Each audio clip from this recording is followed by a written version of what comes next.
नमस्कार, मैं हूं आपके साथ अभिषेक पुंडीर।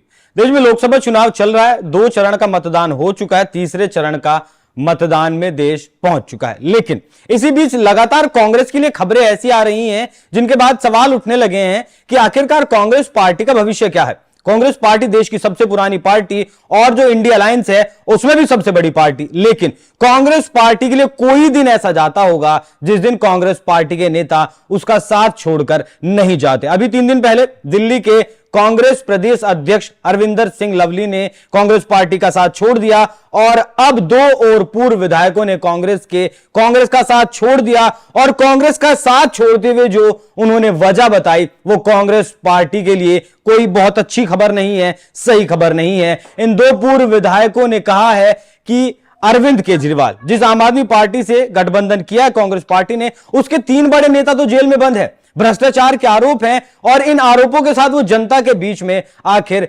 जाएंगे कैसे। तो आज इसी पर चर्चा करेंगे, कांग्रेस पार्टी का आखिर भविष्य क्या है और ये जो अप्राकृतिक गठबंधन राहुल गांधी ने किया है वो आखिर किया क्यों है। इसी के लिए मेरे साथ चर्चा करने के लिए हमारे साथ खास मेहमान मौजूद हैं, पंकज प्रसून, हमारे वरिष्ठ पत्रकार। बहुत बहुत स्वागत है सर आपका। सर, 3 दिन पहले अरविंदर सिंह लवली ने साथ छोड़ा, उसके बाद आज नसीब सिंह ने साथ छोड़ा और एक और विधायक ने साथ छोड़ा। चल क्या रहा है कांग्रेस पार्टी में? कांग्रेस पार्टी में कुछ नहीं चल रहा है। कांग्रेस और आम आदमी पार्टी के गठबंधन में क्या चल रहा है ये समझना होगा। आपने अभी उदाहरण दिया, मल्लिकार्जुन खड़गे कहते हैं कि 450 से ज्यादा हमारे नेता कांग्रेस छोड़ चुके हैं। और अब जब उन्होंने कहा था उसके बाद 2 महीने और बीत चुके हैं और इन 2 महीने में हमने देखा कि लगभग हर दिन कोई ना कोई कांग्रेस का नेता छोड़ रहा है। तो मुझे लगता है ये अनुमानित संख्या 500 के आसपास आ गई होगी जी। अब बताइए, दुनिया का कोई भी ऐसा उदाहरण लीजिए कि जो पार्टी सरकार में आने वाली हो या जो पार्टी मजबूत हो रही हो उसका नेता पार्टी छोड़ के जा रहा है? कहीं देखा है कोई भी उदाहरण? पार्टी छोड़ के जा रहे हैं, इसका मतलब यह है कि कांग्रेस के नेताओं को लगता है कि कांग्रेस में अब उनका भविष्य नहीं है। और भविष्य क्यों नहीं है? क्योंकि आम आदमी पार्टी से मुख्यमंत्री घोषित किए गए पंजाब के भगवंत मान ने एक बार बहुत अच्छी बात कही थी कि पहले कांग्रेस आई, अब कांग्रेस गई। पहले इसका नाम कांग्रेस आई था और अब वही कह रहे हैं, इनके सहयोगी हैं कि कांग्रेस गई। कैसे कैसे सहयोगियों को पाल रखा इन्होंने, देखिए।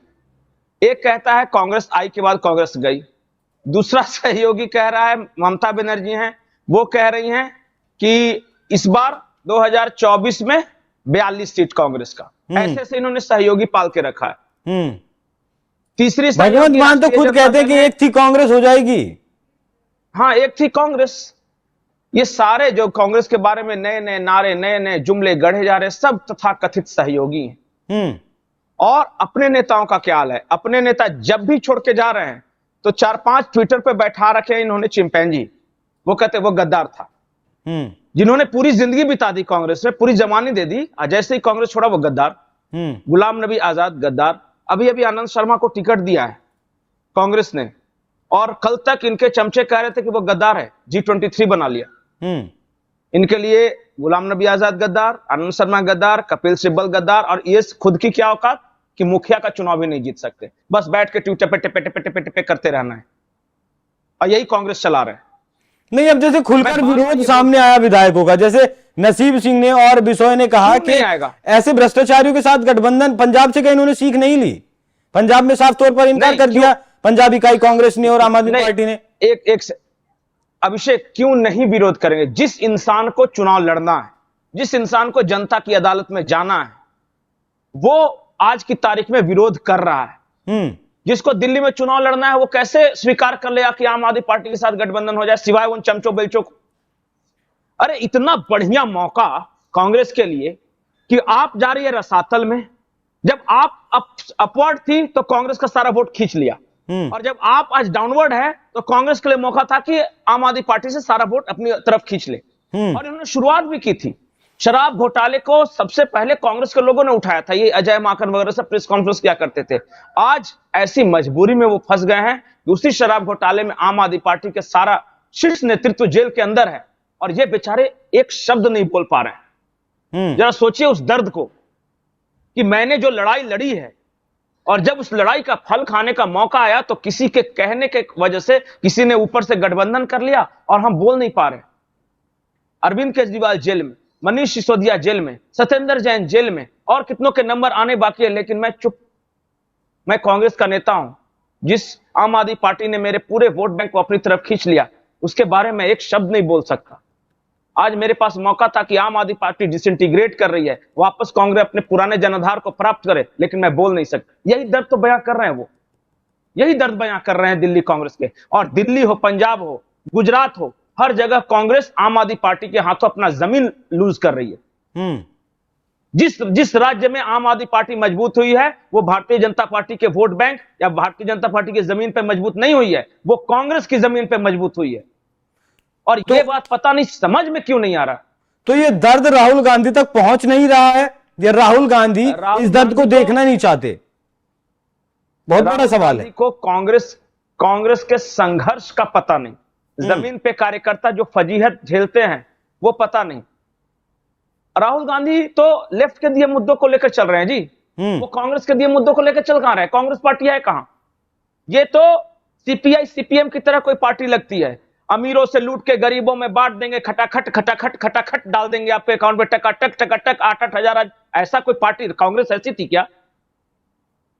कोई भी कांग्रेस, आप जवाहरलाल नेहरू से लेके और उनके इंदिरा गांधी हो जाए, लाल बहादुर शास्त्री हो जाए, उसके बाद और आगे बढ़िए राजीव गांधी हो जाए, यहां इवन मनमोहन, सोनिया गांधी ऐसे काम करते थे क्या कि इनहेरिटेंस टैक्स लगा देंगे तो जितने हम सर्वे कराएंगे, आर्थिक सर्वे कराएंगे, और जिसके पास ज्यादा पैसा है उसको लेके माइनॉरिटी में दे देंगे। ये घोर कम्युनिस्ट लोग ये बात किया करते थे, और कम्युनिस्ट आज बर्बाद, खत्म।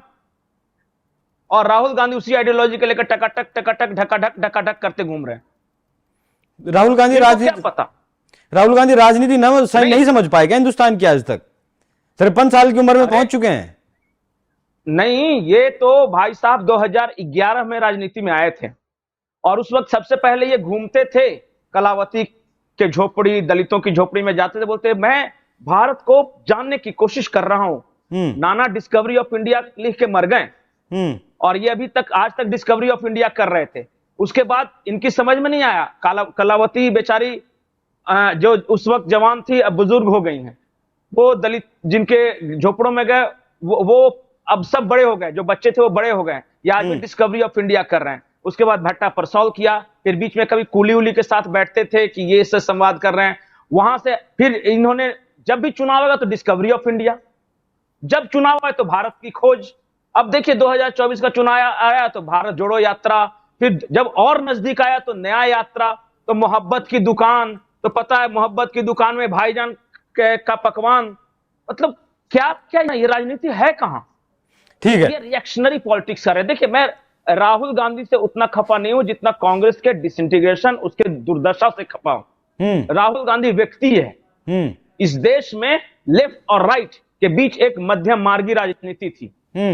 भगवान बुद्ध हमेशा मध्य मार्ग की बात किया करते थे। आप एक्सट्रीम नहीं जा सकते किसी भी केस में, ना आप बहुत ज्यादा कॉर्पोरेट के फेवर हो सकते हैं, ना बहुत ज्यादा लेफ्टिस्ट हो सकते हो। इस देश का जो की राजनीति की जो दिशा जाती है वो मध्यम मार्ग, भगवान बुद्ध के आए हुए दिशा, और वो मध्यम मार्गी पार्टी थी कांग्रेस। राहुल गांधी आज है नहीं है, कल कोई दूसरा नेता आ जाएगा, लेकिन इस तरह का एक जो पार्टी थी ना, मिडिल पाथ पार्टी, वो अगर बिखर गई तो ये देश बिखर जाएगा, क्योंकि सबको होल्ड करके रखने की क्षमता कांग्रेस में थी। बहुत सारे लोगों को लगता होगा ये कि ये राहुल गांधी की क्यों इतनी आलोचना करता है, क्योंकि वो लेढ़ बकलोल है। 400 सीट इसके पिताजी लाए थे, लाते लाते 40-45 तक ले आया ये। 400 से 40 ले आया। अब कब मानेंगे कि इसमें नहीं है वो बात? नहीं, जिस पार्टी में सभी सीटों पर चुनाव लड़ने की हिम्मत नहीं बची होगी, नहीं बची है, वो क्या ही पार्टी जो है अब आने वाले चुनाव में क्या कैसे ही प्रदर्शन करेगी, वो देखने वाली बात होगी। बात हिम्मत की नहीं है अभिषेक, बात यह है कि जहां ये मजबूत है, जहां नहीं है वहां नहीं लड़े तो एक क्षण के लिए समझ में आता है कि चलिए वहां कांग्रेस का जनाधार नहीं है तो कोई सहयोगी दल लेके लड़ते। जहां ये मजबूत है, जहां जीत सकते हैं लड़के, वहां भी दूसरों को दे रहे हैं। दिल्ली में मजबूत है कि नहीं, पंजाब में मजबूत है कि नहीं, उत्तर प्रदेश के अमेठी, रायबरेली सहित ये 20 सीट लेके आए थे ना 2009 में ही, बस मोदी जी के आने के ठीक पहले 20 सीट आई थी उत्तर प्रदेश में। वैसे वैसे राज्य में जहां ये मेन राइवल है, वहां दूसरों के लिए जमीन छोड़ते चले जा रहे हैं। और अपने पास नेता नहीं बचे ना पंकज जी चुनाव लड़ने के लिए। नहीं, अरे नेता क्यों जा रहे हैं, क्यों जा रहे हैं? अच्छा बताइए, मैं नेतागिरी कर रहा हूं कांग्रेस का और मुझे 30 साल से उस जगह से कोई कांग्रेस का लड़ ही नहीं रहा है, तो मैं क्या करूंगा? मैं किसी दूसरी पार्टी को देखूंगा ना कि जहां से मैं चुनाव लड़ सकता हूं। ऐसे ऐसे उत्तर प्रदेश बिहार की सीटें हैं जहां कांग्रेस जीतती थी और उन सीटों पे 20-20, 25-25, 30-30 साल तक ये कैंडिडेट नहीं दे रहे हैं। वहां का कांग्रेसी क्या करेगा? दूसरे के पास जाएगा नहीं जाएगा? मैं एक महत्वपूर्ण बात बता रहा हूं और इस देश के हर कांग्रेसी सुन ले, आपको अपनी पार्टी बढ़ाना है, मोदी को हराना है, ये नहीं होनी चाहिए। मेरी पार्टी कैसे मजबूत हो, ये होना चाहिए मोटो। ठीक है पंकज जी। और राहुल गांधी उस फेज में चल गए हैं। मैं बोलता हूं ना कि इस देश में एक ऐसा वोट बैंक है जो उस फेज में चला गया है कि चाहे मुझे अपने शरीर में आग लगानी पड़ी पर सामने वाले को नहीं पनपने दूंगा, बीजेपी को नहीं जीतने दूंगा। उसी मोड, उसी फेज, उसी स्टेट ऑफ माइंड में राहुल गांधी चल गए। कांग्रेस बर्बाद हो तो बीजेपी को नहीं जीतने दूंगा। 10 सीट पे लड़े, 5 सीट पे लड़े, लेकिन बीजेपी को नहीं जीतने दूंगा। तो अरे भाई, तुम लड़ोगे नहीं, तुम तो कभी बनोगे नहीं। बीजेपी अगर तुम नहीं बनोगे तो दो ही तो पार्टी थी, एक कांग्रेस, एक भाजपा। जब तुम अपनी जमीन छोड़ दिए तो जमीन पे वो ग्रो कर गई। अगर तुम्हें जीतना है तो ज्यादा से ज्यादा सीटों पे न सिर्फ लड़ना होगा बल्कि कॉन्स्टेंटली लड़ना होगा। एक बार हारोगे, 2 बार हारोगे, 3 बार हारोगे, एक टाइम ऐसा जरूर आया कि वहां कांग्रेस जीतेगी। बिल्कुल ठीक है, ये है पीड़ा। ठीक है पंकज जी। और इस बात से भी जो है कांग्रेस पार्टी बीजेपी से भी सीख ले सकती है कि इस तरीके से दक्षिण में बीजेपी बहुत ज्यादा मजबूत नहीं है, लेकिन फिर भी वहां लगातार वो काम करते हैं। उन्हें नहीं है कि वो वहां सीट जीतेंगे, वो सोचते हैं कि वहां वोट बैंक पे अगर बढ़ाएंगे तो भी आने वाले वक्त में चुनाव जीत सकते हैं। पंकज जी बहुत बहुत धन्यवाद आपका इस चर्चा पर। तो कांग्रेस पार्टी को, राहुल गांधी को, सोनिया गांधी, प्रियंका गांधी को यह समझना होगा कि जो उसके भीतर 5 पावर पॉइंट हैं उनको इकट्ठा करना होगा और जो जमीन पर कार्यकर्ता घर घर जाकर आपके लिए वोट मांगता है वो किस पीड़ा से गुजर रहा है, वो किस दर्द से गुजर रहा है, उस दर्द को समझकर उसका हल राहुल गांधी या मल्लिकार्जुन खड़गे को ही निकालना पड़ेगा। तभी ये जो भगदड़ मची है कांग्रेस पार्टी में तभी रुक सकती है। आपको ये चर्चा कैसी लगी कमेंट कर जरूर बताइएगा। नमस्कार।